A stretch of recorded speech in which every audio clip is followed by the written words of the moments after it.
Welcome to इरेप्टी reviews. उम्मीद है आप सब लोग खैरियत से होंगे। प्रभास की मच एंटिसिपेटेड मूवी दी राजा साहब फाइनली भाई इतने वेट के बाद देखने को मिल चुकी है। बात करते हैं कैसी है मूवी, क्या एक्सपीरियंस था। बहुत सारी पॉजिटिव चीजें हैं तो बहुत सारी नेगेटिव भी हैं। एवरी सिंगल चीज पे बात करेंगे। सब लोग चैनल को सब्सक्राइब करो, बेल आइकन पर क्लिक करो। फटाफट चलते हैं रिव्यू की तरफ। अगर मैं दी राजा साहब को एक ही लाइन में रिव्यू करूं तो सिर्फ और सिर्फ इतना ही कहूंगा, प्योर इलाइट एपिक गूज़बम्प्स। भाई मेरे पास वर्ड्स नहीं है। मारुति ने हॉरर जोनरा ही बदल दी है। क्या जिस हिसाब से इन्होंने पूरा का पूरा फैंटेसी वर्ल्ड क्रिएट किया है भाई, उसने शौक करके रख दिया है। सबसे पहले तो प्रभास के फैंस, भाई सैल्यूट है आप लोगों को। थिएटर में जिस पे देखने गया मैं, वो एक एक्सपीरियंस होता है ना कि जब आप पब्लिक एंजॉय कर रही हो और प्रभास की एंट्री पे तालियां सीटियां पागलों की तरह, भाई वो एक क्रेज देखने को मिलता है। सिर्फ प्रभास की मूवीज पे मुझे ये क्रेज देखने को मिलता है। भाई मैंने बहुत एंजॉय किया वो थिएटर एक्सपीरियंस राजा साहब का। इसके अलावा बात करें तो मूवी की जो स्टोरी लाइन है, सबसे पहले मैं आप लोगों को बता चलूं, मूवी की स्टोरी लाइन काफी ज्यादा ट्विस्ट एंड टर्न से भरपूर होने वाली है।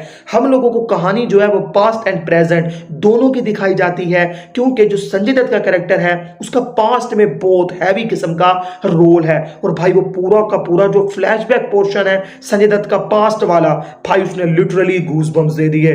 पब्लिक को बहुत पसंद आया। वहां मूवी इतनी सीरियस टोन पे चली जाती है, कोई कॉमेडी नहीं, और एक फुल नॉन वो सीरियस टोन में जाते जाते हैं और स्टेक्स इतने हाई होते हैं कि मूवी का लेवल ही बदल जाता है।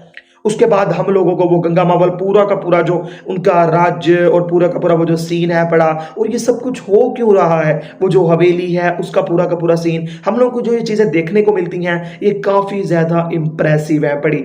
इसके अलावा अगर मैं बात करूं बाकी की कास्ट मेंबर्स की, तो इसके अंदर जो बोमन ईरानी का कैरेक्टर है भाई बहुत कमाल है। जब जब वो बंदा एंट्री लेता है स्टोरी का रुख ही बदल के रख देता है। इसके अलावा इसके अंदर जो 3 लीड हीरोइंस हैं पड़ी, जिसमें हम लोगों को रिद्धि कुमार, निधि अग्रवाल, मलाइका मोना, भाई सबने बहुत कमाल का अपना रोल प्ले किया है। हम लोगों को मलाइका का कैरेक्टर देखने को मिलता है प्रभास के साथ। यार सबकी अपनी ही केमिस्ट्री है प्रभास के साथ, जो कि मुझे काफी पसंद आई। अब फाइनली मैं बात करने वाला हूं उस Demi God rebel star Prabhas के बारे में। बंदे ने अपने लाइफ का बेस्ट परफॉर्मेंस दिया है भाई। सबसे पहले तो मैं प्रभास को सैल्यूट करूंगा।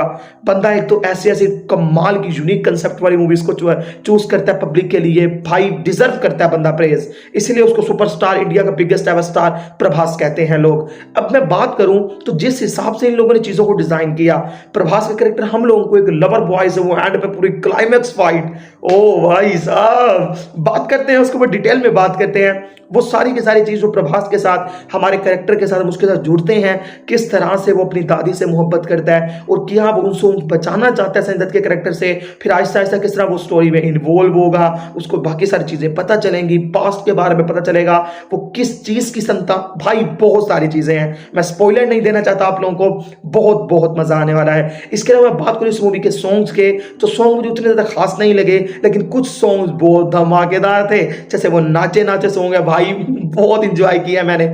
इसके अलावा जो हमारे पास वो प्रभास का पैन इंडिया बैचलर स्टार है, वो भी मुझे बहुत गाना पसंद आया।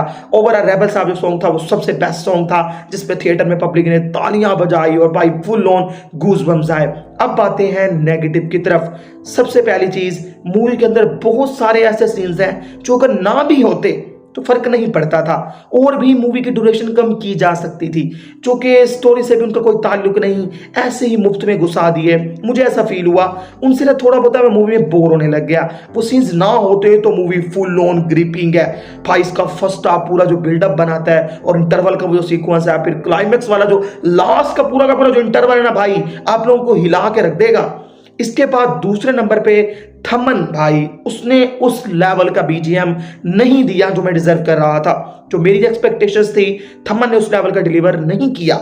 सॉन्ग से, बीजीएम से, वो सारी चीजें उस लेवल की नहीं लग रही थी जिस लेवल की प्रभास की मूवीज होती हैं भाई। बाकी अच्छा था। इसके अलावा बात करें एक्टिंग की, तो मुझे जो हीरोइंस हैं भाई वो टिपिकल एक्टिंग ही कर रही हैं।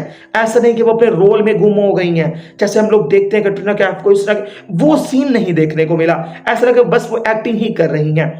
तो ये कुछ चीजें थी जो मुझे अच्छी नहीं लगी। बाकी ओवरऑल मूवी भाई बहुत बेहतरीन है। प्रभास के फैंस के लिए ट्रीट है। डार्लिंग का हम लोगों को डांस देखने को मिलता है और ओवरऑल फैंटेसी विजुअल सीजीआई की बात करूं तो भाई टीजर ट्रेलर पे मत जाना, बहुत बहुत धमाकेदार है। मैं दूंगा भाई दी राजा साहब को 5 आउट ऑफ 4 स्टार। और आप सब लोगों को रिकमेंड करता हूं, अगर एक हॉरर जेनर की कमाल की फैंटेसी मूवी देखनी है तो इसको जाके 3D में देखो, मिस मत करना। और इस तरह के लेट्स अपडेट्स रिव्यूज रिएक्शन के लिए सब लोग मिलकर एनएफटी रिव्यूज को फॉलो करो। ओके गाइस, मिलते हैं अगली वीडियो में।